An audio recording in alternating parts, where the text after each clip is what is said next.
Hi friends, வணக்கம். இன்றைக்கி என்ன பண்ணிட்டுக்குன்னா ரோஸ் பறிச்சுட்டு இருக்கிறோம். ரோஜாப்பூ தோட்டத்தில் ரோஸ் பறிச்சுட்டு இருக்கிறோம். இதை பறிச்சுட்டு திருவண்ணாமலை மார்க்கெட்டில் கொண்டு போய் போட்டு மறுபடியும் பூ வாங்கிட்டு வரணும் கோயிலுக்கு. பின்னாடி கோயில் ஓகேங்களா. அங்காள பரமேஸ்வரி அம்மன் ஆலயம், வாலாவட்டி, திருவண்ணாமலை மாவட்டம் ஓகேங்களா. பூ போட்டு மறுபடியும் பூ வாங்கிட்டு வரணும். பக்கத்தில் பறித்து யாருன்னா அத்தை பொண்ணு, அவங்க தான். சரிங்களா, என்னுடைய ஃபேவரட் அவங்க தான்.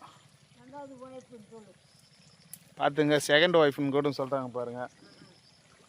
அவங்க தான் செகண்ட் ஒய்ஃபுங்களாம். ஓகே ஃப்ரெண்ட்ஸ், அவ்வளோதான். லைக் பண்ணுங்கள், ஷேர் பண்ணுங்கள், சப்ஸ்கிரைப் பண்ணுங்கள். நான் உங்கள் கவி குயில் தமிழன். Okay friends, bye bye, see you.